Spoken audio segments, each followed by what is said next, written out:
Welcome to Word on the Street. I'm Rob Walters, your host, and today we have the honor of visiting with the CEO of PALS, Tom Crosby. Mr. Crosby, thank you very much for letting us come in and talk with you today. I'm wondering if you could talk to me a little bit about the history of PALS. Sure. I enjoy talking about PALS and enjoy sharing the history of PALS. Mm-hmm. Pal Barger, the founder of PALS, got the idea while he was stationed in the Air Force in Texas. He saw a restaurant operation off base called 2J's. It is kind of the logo design was like a branding iron of 2J's. Mm-hmm. And he was fascinated with what they're doing because he had a history in the restaurant business. His family owned Scoby's, which is a full-service dinner house operation.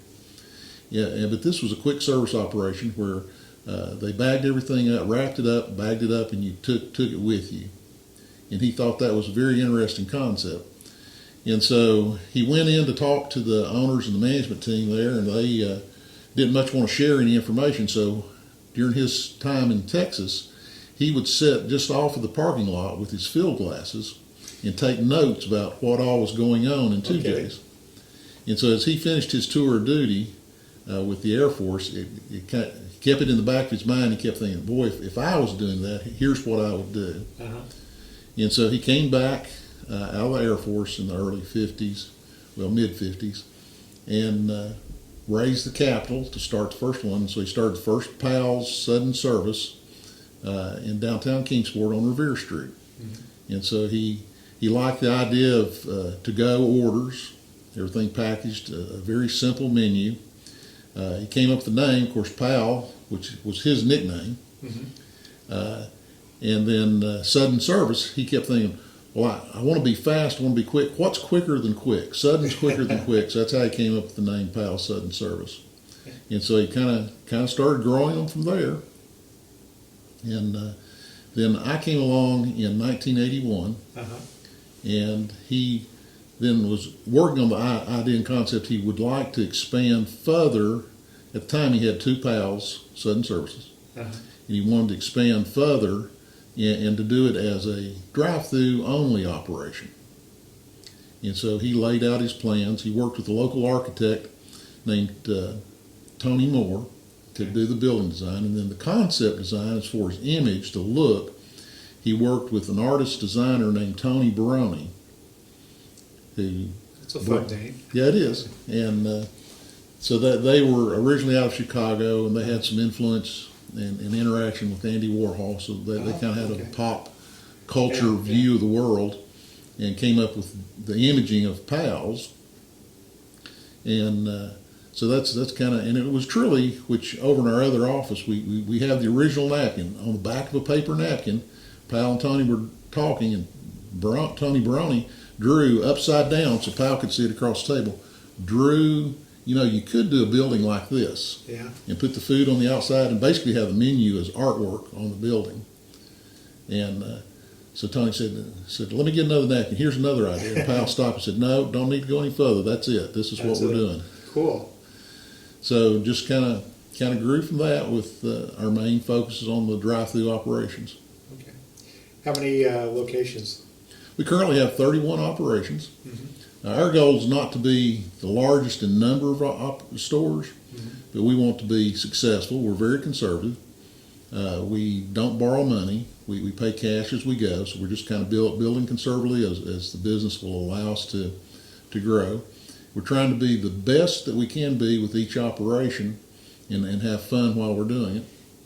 So out of those 31 locations, we have a little over 1,300 employees here locally. Wow. Cool. You have a kind of a unique business philosophy. Can you talk a little bit about that and the training that the employees receive? Sure. Yeah, so our goal is, as a company, is to delight customers in a way that creates loyalty.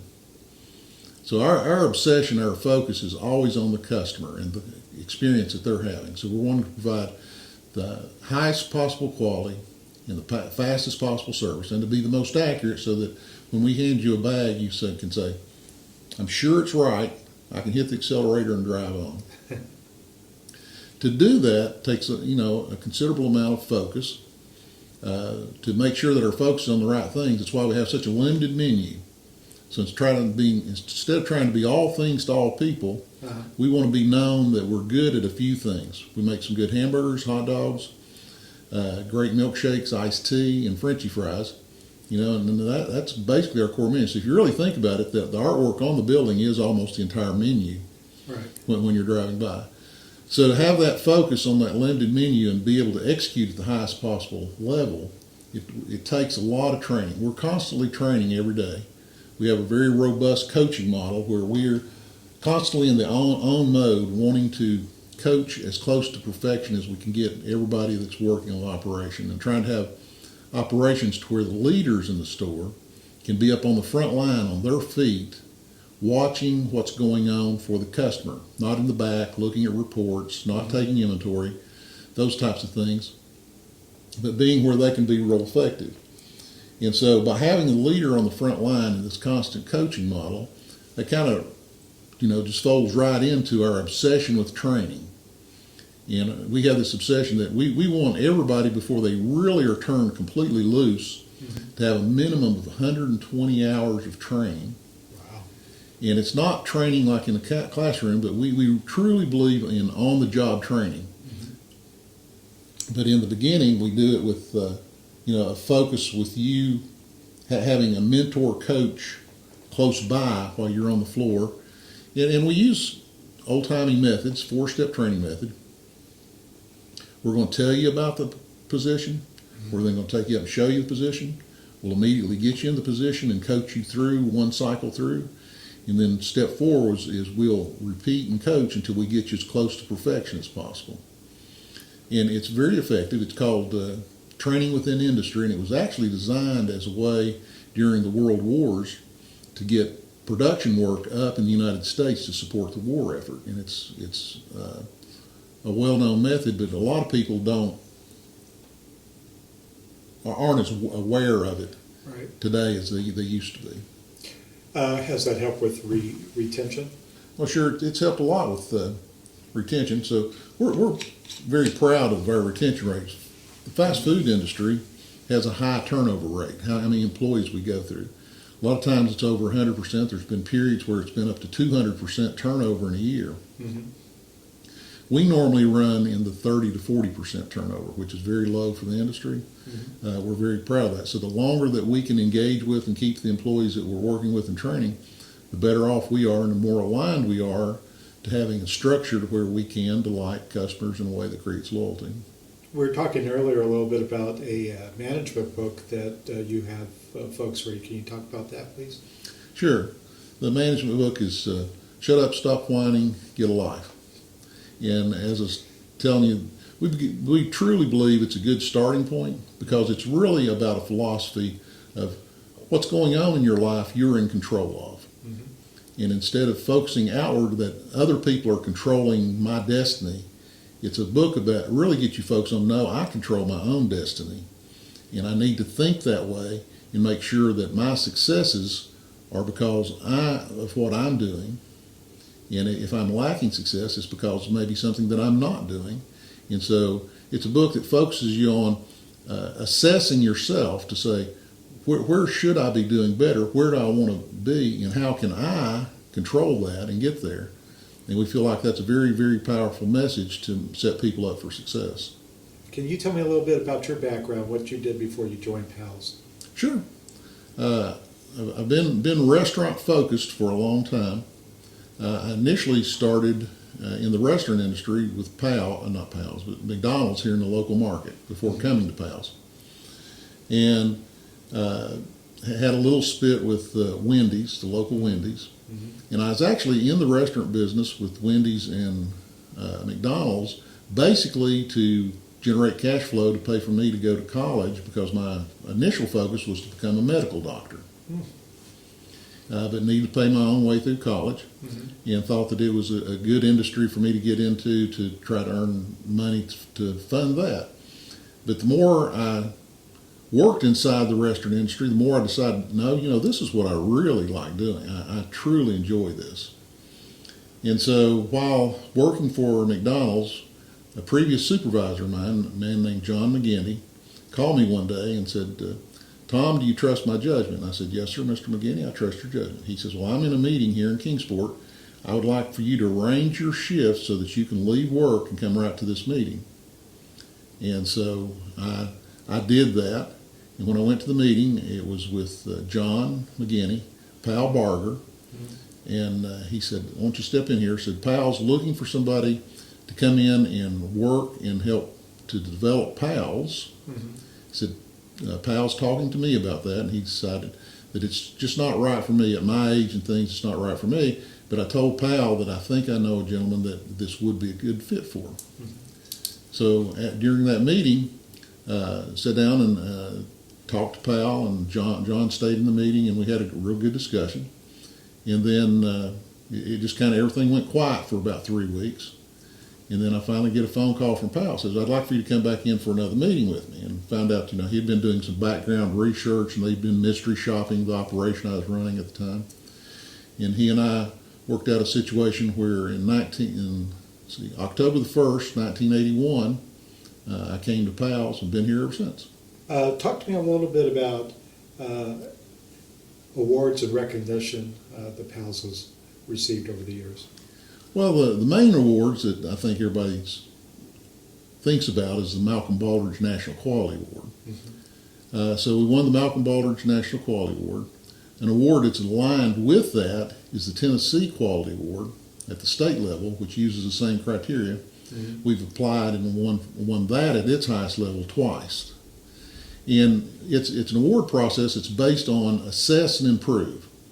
Take your operation, do a thorough assessment of where you're at truly as a business, pick your top priorities that will make the most improvement in your business, and then work on and execute those improvements and try to get them to where you can sustain them and get long-term success from those improvements. And so those are the awards that we're most known for. Talk to me a little bit about the menu. We know it's a limited menu. Is it the original menu, or has it changed any over the years? It's changed. The core original menu's still there. So Pal's original idea was let's keep things as simple as possible. And so he started out with the sauce burger, which is the one that's dipped in the hamburger sauce. And that was an idea, instead of taking and having multiple swipes to put ketchup, mustard, different condiments on, let's have just one step. Let's mix it all together as a sauce, dip the hamburger patty in that, put it on a bun. So start off with that, Frenchy fries, chocolate and vanilla milkshake, orangeade, and Coke. And that was the entire original menu. Then over the years, slowly but surely, some local favorites, the hot dogs so that was, Pal's opened in 1956. And so in about 1966, well, let me back up. The first edition was in the late 59 or 60. He had the chipped ham sandwich from a suggestion by a restaurateur person in Knoxville. It said, I think this would be a tremendous success. Pal looked into it, added the chipped ham sandwich. Then we added the hot dog in the late 60s, and about 1970 added the Big Pal. So it's been so there. It's expanded, but we're trying to keep it limited. Do you do any research and development, or look at new products, or is you just going to stay? No, we're constantly looking at menu ideas. And one of the ways that we test menu ideas, currently we have a limited time offer, which is the Barbie Dog, a pulled pork barbecue on a hot dog bun, and you can get it topped with coleslaw. That we see, well, how will that, we're not going to make it a permanent menu item, but let's see how that runs in case we want to test it. So we're constantly looking at, and then the limited time offers allows us to test menu concepts, in the real world, in the marketplace, to see how attractive it is to the customer base. And of course, we have certain levels. If it gets there and it stays there after 2 months on the menu, then we would consider adding it. But part of our internal philosophy, though, is if we're really going to make a permanent menu addition so that we don't add too much complexity, is let's figure out if we're going to add a new item, which of the existing items can we take off the menu to keep things limited? Because we think in a lot of businesses there's a complexity crisis. And they keep adding SKUs or product items to what they have to manage. And so when they go from being great at understanding and knowing how to manage one or two or three, just a few items, to managing several more items and being okay, to saying, well, I want to be all things to all people. And then it's hard to have enough focus to be world class at all those line items of execution. And also, if you're known for a few items, your brand stands for something. If you offer everything to everybody, then what does the brand stand for anymore? Gotcha. So what's kept you here for, these many years? I mean, this has been a successful operation. Have headhunters approached you? Oh, I've had lots of job offers and lots of opportunities to look at other things, but it's several things. Love of the business. I mean, the original concept of PALS and the idea of really focusing in and developing people, watching people grow and thrive, being part of the local community. I was born here in Kingsport, so this allows me to stay here where I was born. It has just kept me here, and I couldn't imagine me being anywhere else. Okay. Talk to me, is it a family-owned operation? Yes, it's a small, tightly, privately held corporation. Okay. But it's still owned by the same family? Still owned by the same family, the Bargers. Cool. Talk to me a little bit about your role, PAL's role in the community, and is there a philanthropic arm of the organization? Oh, yes. Yes, so, we want to help the communities that we're serving with the restaurants to thrive. We do a lot of things. Most everything that we do, we try to do anonymously because it's the right thing to do and we can. We do not want any publicity for it. So one of the things that we do is when we help is we tell you that, all right, you've been selected for funding this year. So we're constantly getting requests. And then we pick how many people that we can honor the request for a given year, work it through the budget and things. But we also want to make sure that it's done because it's the right thing to do. We're not doing it for publicity. We're not doing it for beat our chest, look at us. We're doing it to help the communities and because it's the right thing. Talk to me a little bit about where you see PALS in the next 5 or 10 years. Well, our vision for PALS is to be the best operated, the most well-received restaurant in the markets where we compete. So we're going to continue to do that. We're going to continue with our conservative growth. We grow when we have a leader that we need to build a store for. A lot of times we see our competition, if they have the money or they have an opportunity, they build an operation, then they try to figure out, oh gosh, who's going to run this for us? We take the other approach. We're constantly developing people. When we have a leader who's a world-class leader that needs an operation, then we go out and build a store. So we're not building dozens of stores every year. We're kind of focused on average building 1 or 2 stores a year is kind of our future focus. And to do it right and to make sure then that all the things function and work together, and that where our supply chain reaches, that it's effective. We don't break our supply chain where we already have media going into and the advertising is working. Fill out those markets first before we move into new markets. Mr. Crosby, thank you very much for your time, and we'll see you next time on Word on the Street.